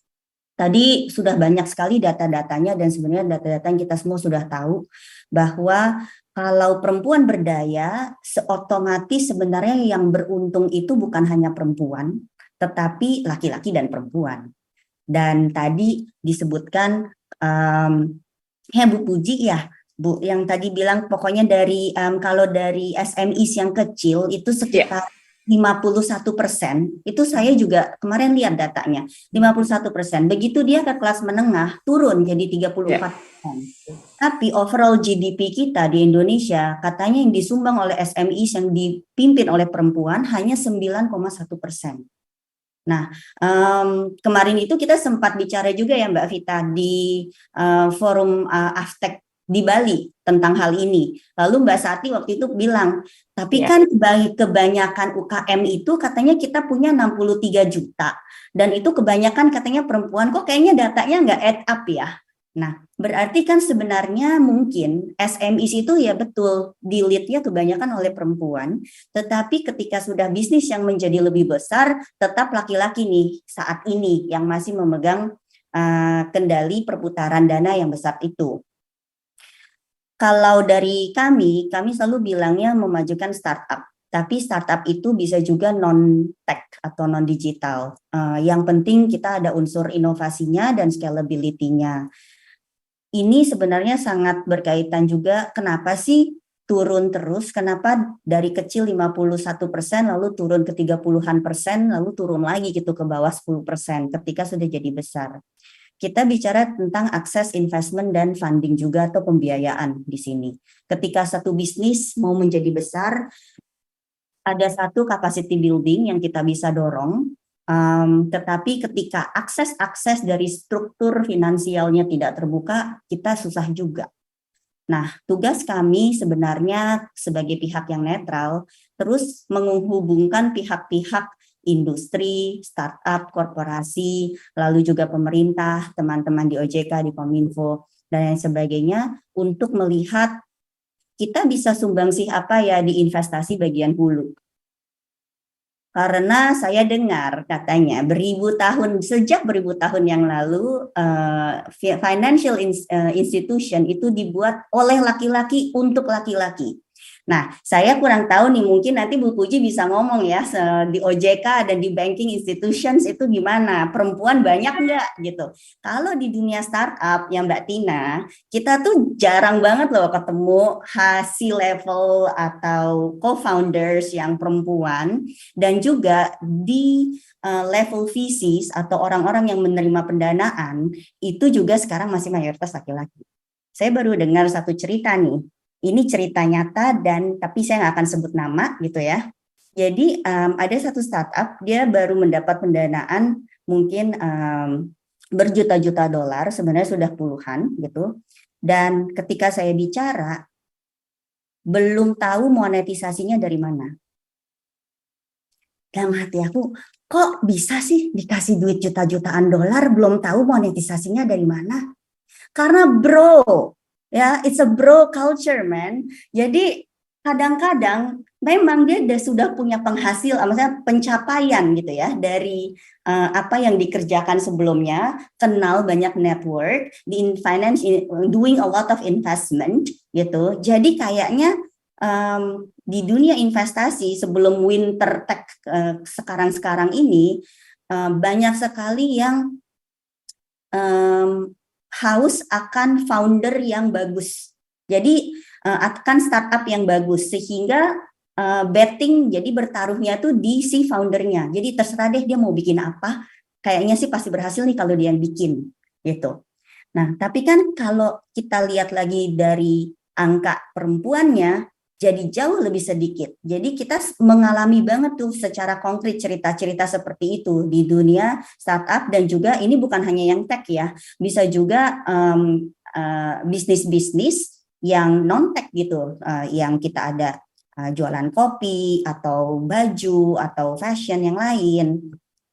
Jadi bagaimana kita juga membuka channel itu, dan kemarin ini kita juga berpikir kalau memang laki-laki lebih incline untuk investasi di laki-laki, mungkin karena bahasanya sama, permainannya sama, pertemanannya sama. Kenapa kita juga tidak mendorong lebih banyak perempuan untuk berinvestasi? Jadi dari data bukan hanya pemegang bisnis yang angkanya kurang, dan juga bukan hanya orang menerima investasi, perempuan menerima investasi yang sedikit, perempuan investor pun sedikit. Jadi ada juga nih, kita bisa kulik dari arah yang berlawanannya nih, bukan dari arah yang penerima, tapi kita juga bisa dorong dari arah yang sebenarnya actively doing something in that structure gitu ya. Nah, hal-hal seperti ini yang kita terus ngobrol, kita terus reach out, dan kira-kira kita bisa bikin inisiatif apa lagi. Begitu Mbak Vita. Terima kasih Ibu Fei, menarik sekali, sepertinya kita semakin mengerucut nih dalam mendobrak biasnya ya, dan juga tadi yang disampaikan bahwa itu perlu mendobrak bias ini perlu dilakukan secara end-to-end, tidak hanya dari sisi investi tapi juga dari sisi investornya. Nah, semakin menarik, dan mungkin selanjutnya adalah sebenarnya tadi sudah disampaikan dengan secara gamblang juga oleh Bu Puji, Bu Septi, Bu Tina, dan juga Bu Fei ya terakhir. Namun mungkin saya ingin lebih mengerucut lagi nih, kira-kira terkait peluang dan tantangannya. Tadi kalau saya kembali ke Bu Puji ya Bu ya, tadi sudah sedikit menyampaikan bahwa mawar dengan duri ada risiko perlindungan, ada risiko konsumen gitu ya Bu ya, sama juga Indonesia ini cukup unik gitu, penduduknya juga luas. Nah, kalau pendapat Ibu Puji, saya ingin menekankan lagi selaku regulator, peluang dan tantangan yang dihadapi dalam meningkatkan literasi keuangan digital perempuan di Indonesia ini apa saja sih Bu? Mari kita sama-sama mendobrak bias gitu Bu maksudnya. Silakan Ibu Puji. Oke, makasih Mbak. Kalau tantangan sebenarnya ada inherent ya, yang tantangan geografis, demografis itu tidak hanya untuk tantangan untuk wanita, tetapi juga untuk semua. Tapi kalau dari wanitanya sendiri, ini saya rasa kita itu tidak kurang sadar bahwa wanita ini sebenarnya memegang peranan yang sangat vital dibanding ketika kita gendernya kita itu misalnya laki-laki ya. Ada pepatah yang kita dengar bahwa when you educate men, you educate men. But when you educate a woman, you educate nation. Nah, disinilah kita harus meletakkan bahwa perhatian terhadap kaum wanita memang harus diutamakan. Nah, tantangannya tentunya kadang-kadang wanita ini tidak tidak merasa bahwa ini sebagai sebagai core fungsinya untuk mengetahui bagaimana dia menginvestasikan. Dia hanya tahunya mungkin saya diberi uang, kemudian saya harus memanage, tetapi dia tidak kurang berpikir bahwa saya juga harus bisa monetize. Makanya tadi disampaikan juga dapat uang tapi bingung mau diapain gitu ya. Nah, tentunya ini menjadi tantangan OJK selaku regulator, bagaimana kita bisa mendudukkan wanita ini nanti sebagai one of key player dalam kita mengakselerasi tingkat inklusi di Indonesia. Tadi disampaikan bahwa saya OJK itu punya tim percepatan akses keuangan daerah. Nah ini Mbak, ini ada program-program yang memang kita khususkan untuk wanita. Jadi dan juga menyasar perdesaan. Ada yang namanya ekonomi keuangan inklusi perdesaan. Nah itu nanti pendekatannya secara ekosistem. Tadi disampaikan juga bahwa pendekatannya tidak bisa piecemeal, harus secara ekosistem. Jadi dalam ekonomi keuangan inklusif perdesaan nanti ada subtema desa wisata, ada desa nelayan, nanti mungkin ada desa yang lain, tematik-tematik. Ini kita pendekatannya secara value chain. Jadi nanti potensinya apa, kemudian mereka juga diberikan akses pendanaan keuangan dari berbagai produk yang ada nanti yang paling cocok seperti apa. Kemudian diberikan pendampingan sehingga timbul rasa percaya diri. Kemudian harapannya nanti tidak muncul barrier bahwa kalau pada certain level itu mereka tergerus karena mereka sudah diberikan pendampingan. Kemudian pada saat mereka menghasilkan, kita juga berikan pendampingan how memanage keuangan itu. Kemudian diberikan offer bahwa kalau pada life cycle-mu seperti ini, kamu memerlukan layanan produk keuangan yang cocok ini. Ada di situ a bucket of offering. Nah ini juga didampingi. Nah setelah itu juga ada yang namanya kita program agar mereka naik kelas, tidak hanya di level yang pada saat mereka entry, tetapi mereka bisa juga keluar. Nah talking about that, kita juga memperkuat infrastruktur. Saya tadi tertarik yang disampaikan juga bahwa anak-anak uang jajan itu kebutuhan primer atau bukan. Tadi Bu Agustina ya. Nah ini memang mindsetting di awal itu penting. Jadi kita punya buku serial literasi itu Bu, dari buku serial PAUD sampai kemudian perguruan tinggi. Dan di situ juga ada buku untuk calon pengantin. Ini juga ada materi-materi terkait digital financial literasi dengan dirinya sendiri-sendiri. Nah contohnya kalau untuk yang tadi Bu PAUD tadi, ada bagaimana mereka bisa satu membedakan keinginan dan kebutuhan. Kemudian bagaimana mereka spend wisely dan juga community responsibility untuk sama-sama mendapatkan keuntungan yang bisa dinikmati bersama. Nah, dengan hal itu kalau saya rasa tantangan yang paling besar adalah bagaimana kita meng-cracking down luasnya 270 juta dengan 17.000 pulau. Ini kalau di pendidikan ada Kementerian Pendidikan itu di setiap daerah kan ada. Sementara kalau di kita ini kan ada Otoritas Jasa Keuangan, ada DNKI, ada 26 kementerian dan lembaga. Tetapi jangan lupa kita punya sekitar 3.000 pelaku usaha jasa keuangan. Itulah makanya kita tidak bisa kerja sendiri-sendiri. Kami selalu mendorong bahwa kami memberikan banyak sekali materi, misalnya seperti kemarin ada ILM mengenai bagaimana membedakan fintech legal dan ilegal, kemudian apa yang bisa diakses dan lain sebagainya, camilan misalnya kamera, location dan mikrofon. Nah ini kita berikan secara free untuk semua POJK untuk itu masukkan ke dalam Videotron atau ke dalam medsosnya. Harapannya dengan luasnya kebun yang harus kita rawat. Ini kalau tukang kebunnya sama-sama punya visi yang sama dan juga ada orkestrasi yang baik, ini saya rasa tantangan yang memang inherent itu bisa kita mitigasi. Mungkin itu Mbak Vita, saya kasih contoh saja, ada program di salah satu TPAKD namanya Sekoper Cinta. Kalau untuk wanita tuh namanya memang harus Mawar, Sekoper Cinta. Nah Sekoper Cinta itu program yang di-lead oleh salah satu istri gubernur, karena sebagai TPAKD. Nah ini bagaimana mereka memberikan edukasi kepada ibu-ibu PKK, kemudian juga memberikan bagaimana pendampingan untuk akses keuangannya. Ada juga program yang namanya Mawar Emas. Ini juga berbasis masjid. Di situ juga ada bagaimana mereka memberikan akses pendanaan, termasuk juga bagaimana didampingi agar mereka juga termasuk melek digital. Nah, saya rasa kami dari OJK sangat mengapresiasi peran dari Aktek yang juga sudah sangat berkomitmen untuk memberikan preventif perlindungan konsumen melalui edukasi, dan juga dari tempatku Septriana yang sangat selalu setiap tahun ada pojok literasi, dan juga seluruh PUJK, sehingga PR berat ini kami rasa optimis akan bisa kita lalui dengan baik, apalagi dengan disahkannya Undang-Undang P2SK juga memberikan pentingnya peranan literasi dan inklusi bagi masyarakat dan ekonomi Indonesia. Terima kasih Bu Tika. Terima kasih Bu Puji. Penting sekali tadi poin terkait literasi keuangan perlu dilakukan di setiap life cycle ya, di setiap siklus kehidupan, karena kebutuhannya juga berbeda gitu nanti di masing-masing siklus tersebut. Nah, kalau tadi ada Sekoper Cinta di TPAKD OJK, sepertinya di Kemkominfo juga memiliki banyak program ya Bu Septi ya.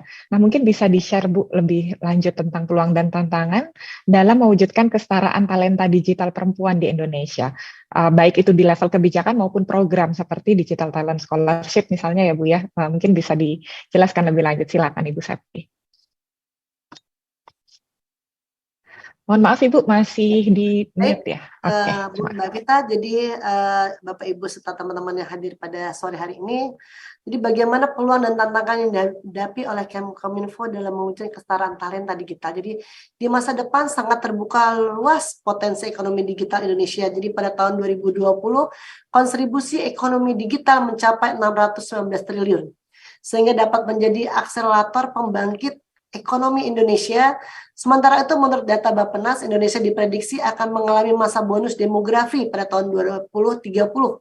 Nah, ini juga ya, yang kita yakini bahwa penduduk usia produktif 15 sampai 64 tahun ini mencapai 60% dari total jumlah penduduk. Jadinya kita banyak sekali anak-anak hebat, anak-anak yang multi talenta, dan bonus demografi ini juga perlu dimanfaatkan oleh Kementerian Komunikasi dan Informatika. Beberapa cara adalah melakukan program prioritas transformasi digital untuk menuju Indonesia yang lebih maju dari sisi pengembangan SDM atau talenta digital di bidang digital diantaranya adalah melalui program Digital Leadership Akademik bagi SDM institusi pemerintah atau swasta. Hal ini kalau kita bisa melihat bahwa siapa saja yang bisa berperan, jadi para pemimpin baik itu di kementerian, lembaga maupun provinsi, di daerah, kabupaten dan kota ataupun swasta dapat bisa mendapatkan pelatihan kepemimpinan, yaitu di berbagai universitas, yaitu kita bekerja sama dengan beberapa universitas, yaitu Harvard, Oxford, NUS, dan Tsinghua University. Jadi ini adalah peluang bagaimana kita meningkatkan Digital Talent Scholarship sehingga bisa mampu memimpin atau menjadi pemimpin dalam hal digital talent. Kemudian kita ada juga program itu Digital Talent Scholarship atau DTS bagi SDM siap kerja di sektor industri 4.0 ini adalah kita utamakan untuk adik-adik kita yang SMA, SMK maupun sarjana. Nah, ini adalah bagaimana adik-adik kita, teman-teman kita, saudara-saudara kita, mau yang perempuan-perempuan ataupun siapapun bisa meningkatkan sertifikasi. Artinya kita bisa bersaing dengan masyarakat luar, atau khususnya untuk ASEAN ya, yang kita lihat kemarin juga ada pencanangan ASEAN. Kita bisa melihat bahwa kita bisa bersaing di dalam ASEAN maupun di luar daripada ASEAN. Karena kita berharap bahwa scholarship ini atau Digital Talent Scholarship ini memberikan dampak yang luas dengan bisa memberikan peluang kerja untuk di dunia luar maupun di Indonesia sendiri. Jadi kita jangan menggunakan dari luar, misalnya tenaga kerja dari luar, tapi gunakan anak-anak kita, latih putra dan putri kita sehingga bisa memimpin bangsa kita dengan peningkatan Digital Talent Scholarship ini. Kemudian ada lagi itu Gernas Literasi Digital atau Siberkreasi bagi komunikasi yang bergerak di sektor produksi konten-konten positif, konten-konten yang memang membebaskan dari hoax, yang berkolaborasi dengan 116 komunitas. Jadi sesuai dengan tema kita sore hari ini, Bapak dan Ibu, di masa depan diharapkan talenta perempuan Indonesia yang lahir dari program talenta digital maupun program leader istilahnya itu Digital Talent Scholarship atau Akademi Leadership Academy ini memberikan transformasi digital Indonesia ke depannya. Itu harapan kita semua. Mungkin itu Mbak Vita yang dapat kami sampaikan. Terima kasih. Terima kasih Bu Septi, programnya cukup komprehensif ya, mungkin nanti bisa diketahui lebih lanjut juga bagi peserta yang hadir di sini untuk mengetahui lebih lanjut bisa di googling mungkin ya Bu ya, beberapa poinnya sangat banyak program yang bagus-bagus di situ. Ya Mbak, justru kemarin itu baru kita launching untuk tahun ini, jadi terbuka luas untuk semua wanita-wanita Indonesia, perempuan-perempuan hebat yang mampu untuk bersinergi untuk transformasi digital ke depannya. Baik, terima kasih sekali Bu Septi. Saya akan beralih lagi ke Ibu Tina. Jadi mungkin kalau bisa Bu di-highlight 1 atau 2 inovasi yang mungkin sudah dilakukan oleh Dana terkait edukasi maupun teknologi yang untuk perempuan, untuk penguatan perempuan. Nah, mungkin bisa di-share lebih detail lagi kepada peserta pada sore hari ini. Ya, terima kasih Mbak. Baik, untuk edukasi itu sendiri, memang kemarin kita masih dalam sifat untuk literasinya, awareness-nya ke semuanya ya. Nah, sekarang untuk tahun ini sendiri kita sudah mulai segmented untuk bisa masuk kepada komunitas-komunitas wanita sesuai dengan fungsi maupun talent ataupun bisnisnya. Jadi kita akan ada komunitas-komunitas seperti untuk wanita yang misalkan untuk kayak seperti tadi saya bilang kalau ke Bogor, untuk ke Kampung Perca kita tahu levelnya dia di mana, jadi kita edukasinya langsung masuk dengan mengena begitu ya dengan materinya. Tapi akan bicara berbeda ketika kita sudah bicara dengan para wanita-wanita yang sudah memiliki bisnis, startup, dan kemudian kita bisa bicara lagi untuk melakukan webinar ataupun masterclass yang lain. Jadi kita memiliki kelas-kelas untuk bisa mengedukasi dari segi finansialnya sesuai dengan segmennya itu sendiri. Dan kami juga memiliki program di mana kita juga melakukan beberapa pemberdayaan wanita untuk UMKM-nya yang akan sebentar lagi akan kita launching. Dan juga ya seperti segmented misalkan untuk ART, maka kita akan bicara juga ART-nya dengan beda lagi.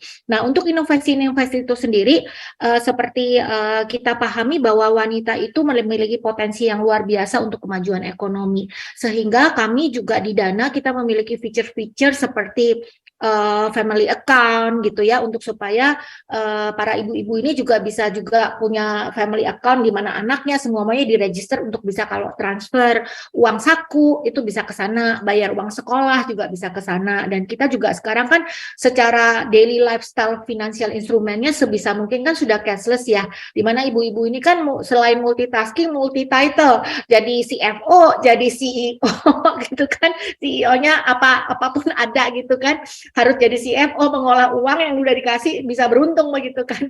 Jadi dia harus membayar pajak, membayar PLN dan semuanya itu in one application. Nah, itu kita akan mencoba untuk mengedukasi bahwa within one application ibu-ibu sudah tidak perlu lagi pergi kemana-mana, udah langsung ke sana aja, sehingga bisa mengalokasikan waktunya untuk quality time buat keluarga juga.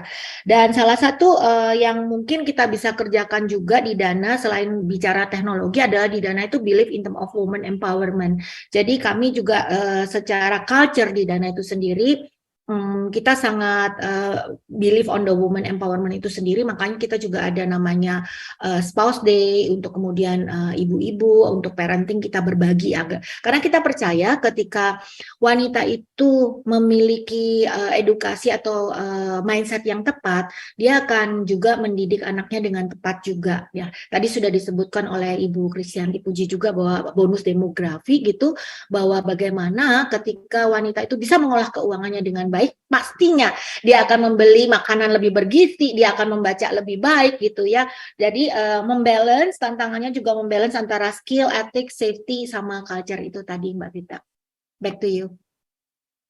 Terima kasih Bu Tina, menarik sekali yang tadi disampaikan.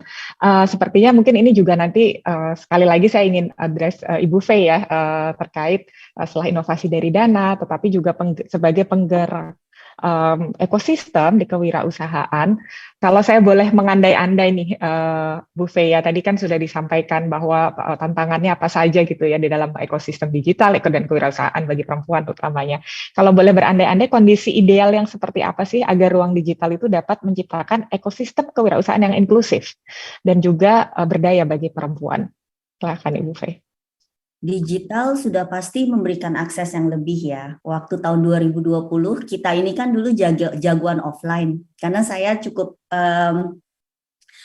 kuat di jejaring coworking gitu. Mbak Tina tahu ya, dan Bu Sapti juga.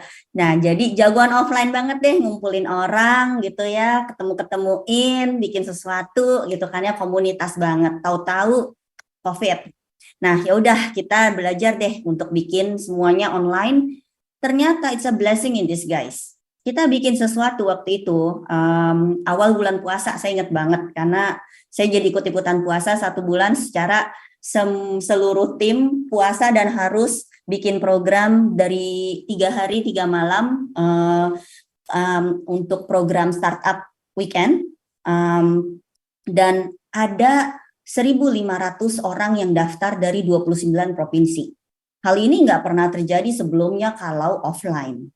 Jadi kita bicara soal akses dan perempuan lewat misalnya program-program yang mungkin bukan tertuju hanya untuk program perempuan. Kita selalu bilang bahwa satu kalimat bahwa perempuan ini encourage to apply gitu ya. Jadi kalau disarankan atau didukung untuk juga ikutan. Dan ketika mereka lihat pembicaranya itu 50-50, mungkin separuh-separuh ada perempuannya, mentornya juga. Lalu mungkin startup-startup atau bisnis-bisnis alumni yang di-highlight juga ada nih perempuannya. Itu sebenarnya sangat mendukung untuk orang ingin apply. Dan kita bisa mengakses lebih banyak orang yang tadi Mbak Tina udah bilang, juga bahwa kita itu punya banyak topik dan kita bisa lebih mencapai gitu ya hal-hal yang tadinya kita nggak bisa untuk hadir, kita jadi bisa hadir. Tapi kalau menurut saya kualitas dari pertemuan atau dari suatu program itu juga tetap harus dinomorsatukan.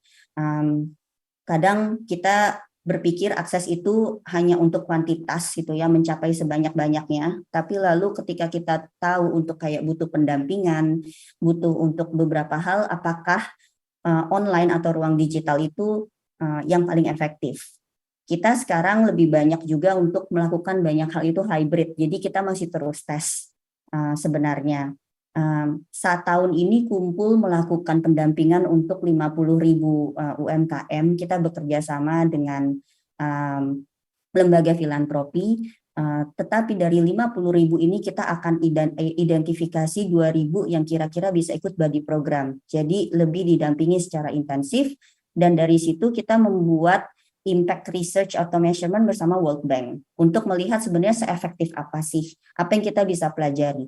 Karena pendampingan untuk UKM dan perempuan itu kan sudah banyak banget. Dan ini sebenarnya kita ada lebih banyak untuk digitalisasi secara online. Jadi kita akan punya data nih nanti yang cukup valid dengan control group dan juga grup yang menerima pendampingan gitu ya Mbak Vita. Waktu kami juga bekerja sama dengan Kominfo sebagai mitra strategis di 1.000 startup dulu ya Bu Sapti. Itu tahun 2019 yang booming banget, yang di setiap kota ada 1.000-1.500 dulu Dana juga ikut membantu, semua teman-teman ekosistem ikut membantu, dan partisipasi perempuan untuk pertama kalinya pada saat itu bisa mencapai hampir 40%. Startup digital loh. Dan dulu itu adalah angka yang sebenarnya bagus sekali ya, itu kan udah mau hampir 50-50. Tetapi ketika kita lihat ke tahap-tahap selanjutnya, nah mulai itu emang agak rontok gitu. Jadi ada hal-hal yang idealnya adalah satu saat nanti kita tidak harus meng-highlight female leader atau female co-founder atau female business owner gitu ya. Kita cuma bilang ya udah pemimpin, karena it's given akan ada 50-50 perempuan dan laki-laki. Wah, merinding sekali dengarnya, karena sebenarnya itu tujuan akhir ya dari affirmative action adalah kita sudah tidak berbicara lagi tentang perempuan dan laki-laki karena sudah given ya equitable outcome. Baik, mungkin karena waktu juga yang memisahkan kita, saya sebelum closing statement dari masing-masing panelis, saya mungkin ingin meng-highlight beberapa hal yang menurut saya menarik ya, walaupun saya tahu dari peserta webinar pasti punya banyak sekali poin-poin yang menarik, tapi kalau yang menangkap saya tangkap, walaupun ini tidak akan men-summary, yang pertama adalah perlunya kebijakan afirmasi dan juga program yang afirmatif, seperti yang tadi disampaikan Bu Tina dari Dana juga, ada beberapa program yang menyasar segmen tertentu, dan itu memang diperlukan agar nanti tidak perlu lagi dibeda-bedakan pada akhirnya, begitu ya, termasuk yang tadi Ibu Fei sampaikan juga, bagaimana perlu ada afirmatif program untuk menyasar perempuan, namun tujuannya adalah tidak ada lagi kesenjangan antara perempuan dan laki-laki. Yang kedua, poin tadi terkait Bu Septi ya, gender disaggregated data, yang memang itu diperlukan untuk menganalisis seperti sejauh apa program-program yang juga dilakukan oleh Kominfo. Kemudian saya juga tertarik terkait life cycle ya, yang tadi disampaikan oleh Bu Puji, bagaimana literasi keuangan dan inklusi itu ada masing-masing life cycle-nya di perempuan. Tapi kalau boleh ditambahkan tadi kesimpulan saya juga, life cycle-nya bisa dalam life cycle bisnis. Jadi bagaimana menjaga di usaha mikro tidak kemudian rontok menjadi ketika usahanya lebih besar gitu. Itu sangat beberapa poin yang menurut saya sangat menarik. Namun tentunya tidak hanya itu, masih banyak sekali hal menarik. Nah, untuk menutup sesi kita pada sore hari ini, semi menutup, nanti saya yang akan menutup ya. Saya akan minta masing-masing panelis mungkin untuk memberikan satu closing remark saja. Saya mulai dulu dari Ibu Puji, mungkin Bu, silakan Ibu Puji. Makasih Mbak Vita. Mungkin saya hanya ingin mengatakan, it takes two to tango, two hands to clap. Sehingga mari kita bersama-sama in collaborative action agar nanti wanita itu juga bisa sama tangguhnya dengan laki-laki dalam hal financial literasi, khususnya di digital literasi. Terima kasih Mbak. Terima kasih banyak Bu Puji. Selanjutnya mungkin Ibu Septi untuk closing remark-nya. Ya, kalau saya melihat bahwa wanita Indonesia itu wanita-wanita yang tangguh, karena kita bisa melihat dari program Bangga Buatan Indonesia, dari jumlah UMKM yang ada 65,4 juta UMKM, dan total UMKM untuk mencapai sekitar 37 juta UMKM, adapun kontribusi pendapatan perempuan mencapai 36,7 juta. Angka ini memberikan suatu kesempatan bahwa perempuan Indonesia itu emang orang-orang yang hebat, yang mampu berdiri untuk ke depan dan mampu untuk berjuang untuk keluarganya, kemudian untuk negara dan untuk bangsa Indonesia. Terima kasih. Terima kasih Bu Septi. Ibu Tina, saya persilahkan. Ya, untuk saya sih, untuk hai para wanita semua di Indonesia, jadilah wanita yang kuat dan berkarakter, yaitu di mana bukan kuat secara fisik tetapi juga kuat secara mental dan berkarakter, untuk bijaksana dan bijaksini, karena dengan memiliki karakter yang baik kita akan maju bersama-sama dan Indonesia juga akan maju. Terima kasih Ibu Tina. Baik, selanjutnya Ibu Fei, saya persilahkan. Thank you Mbak Vita.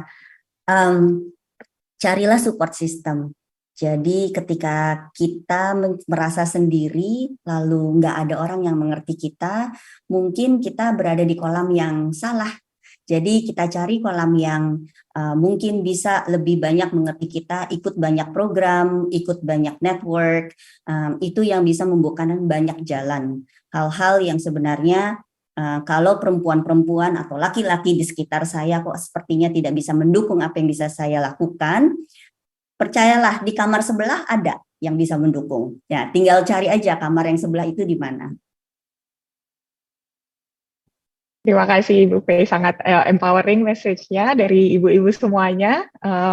Sekali lagi mungkin saya ingin mengucapkan terima kasih. Saya tidak ingin kembali men-summary terlalu banyak hal penting yang kita diskusikan pada sore hari ini.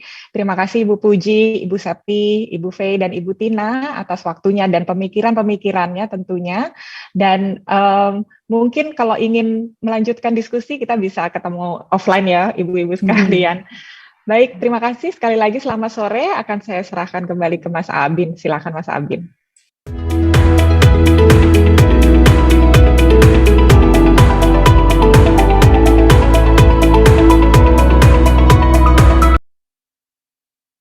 Wow, diskusi yang sangat menarik dan very insight. Semoga bermanfaat juga untuk seluruh para peserta yang telah hadir.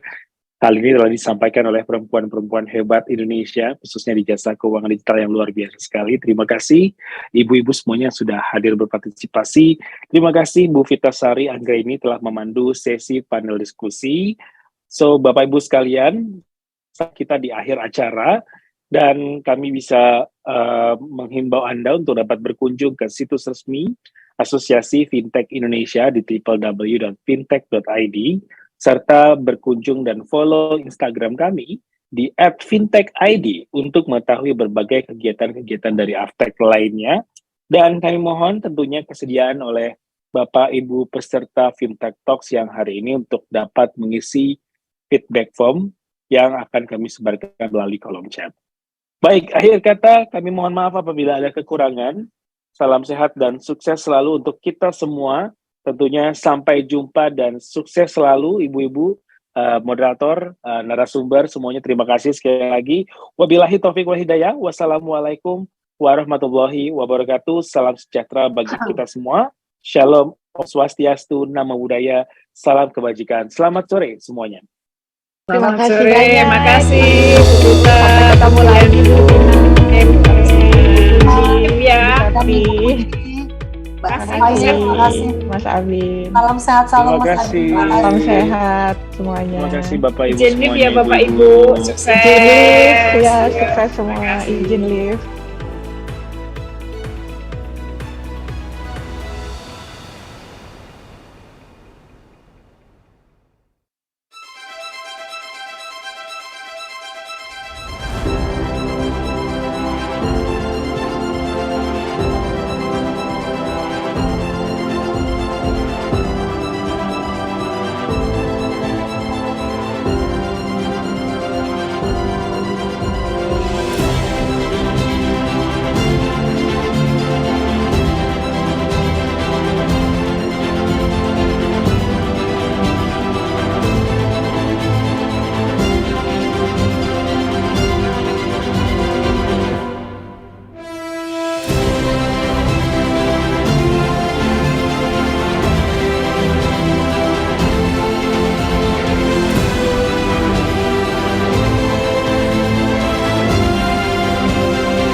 Saat kondisi pandemi ini, saya terkena PHK dan saya harus banting setir untuk menghidupi anak istri saya.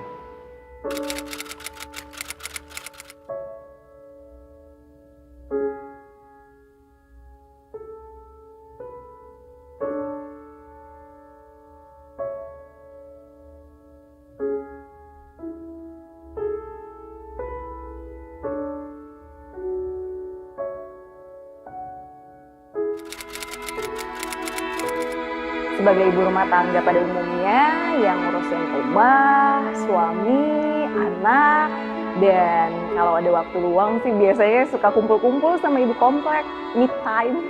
Saya memutuskan untuk usaha kuliner, yaitu berjualan bakso. Doain ya.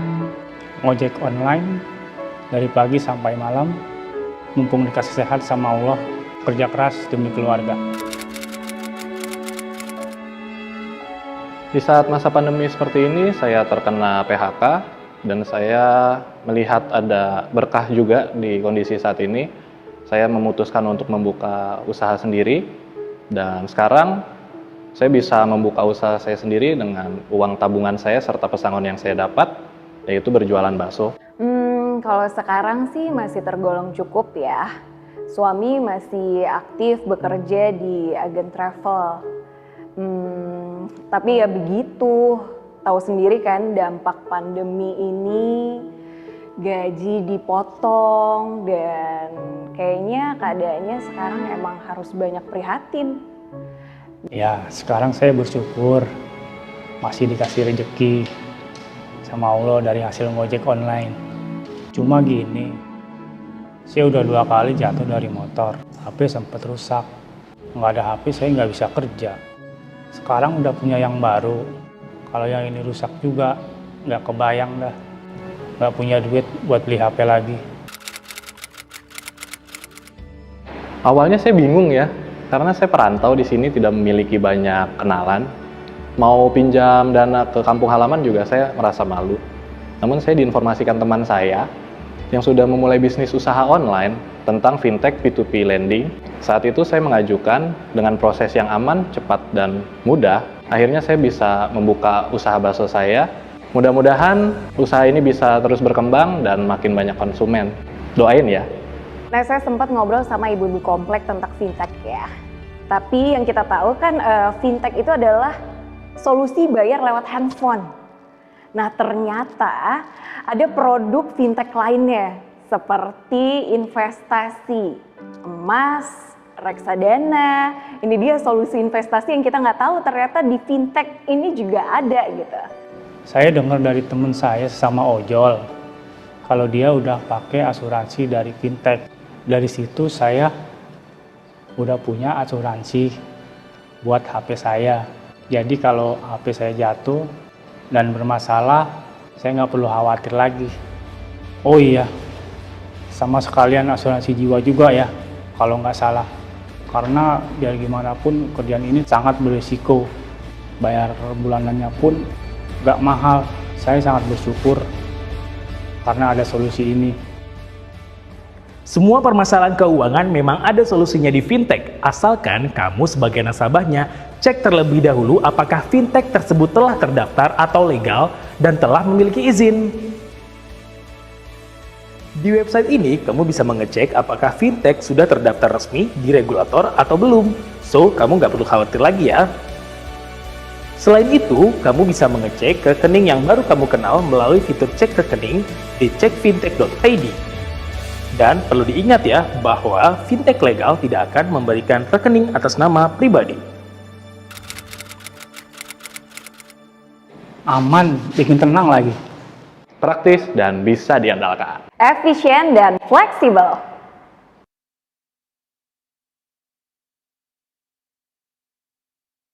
Saat kondisi pandemi